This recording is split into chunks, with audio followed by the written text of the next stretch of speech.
It was a freezing November afternoon in Chicago.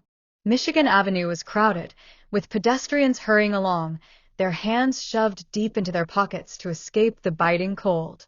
Donald Trump, clad in a long navy blue coat and a red scarf, walked at a leisurely pace. After an important meeting, he had decided to take a stroll to reconnect with the energy of the city he loved so much. As he approached an old building near Millennium Park, something made him stop. There, sitting against the stone wall, a woman seemed frozen in time. Her clothes were worn, her skin marked by the cold, and in her trembling hands, a red cardboard sign displayed simple but heartbreaking words: "Veteran in need. Please help me." Trump halted, ignoring the curious glances of passers-by who continued on their way. He stared at the woman, her eyes filled with pride despite the distress. After a brief hesitation, he stepped closer. "Ma'am, what's your name?" he asked softly. The woman looked up, surprised by this unexpected attention. "Sophia?" "Sophia Martinez," she whispered, almost cautiously.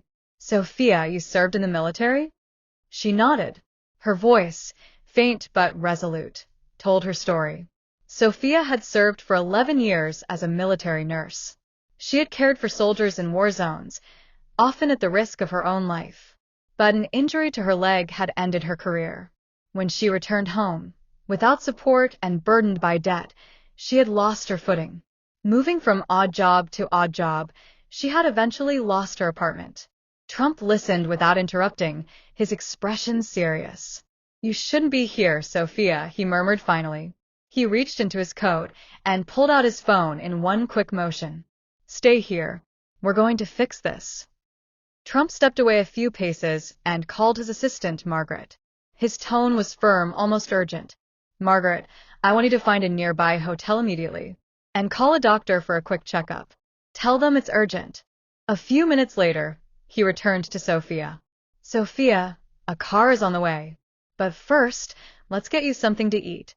Trump bought her a hot meal from a nearby food vendor, steaming soup and a thick sandwich. Sophia ate slowly, her hands still trembling. Meanwhile, Trump sat beside her and continued talking. He asked about her memories from the military, the friends she had left behind, and her dreams from long ago. Soon, a black SUV pulled up to the curb. A sharply dressed driver stepped out and opened the door.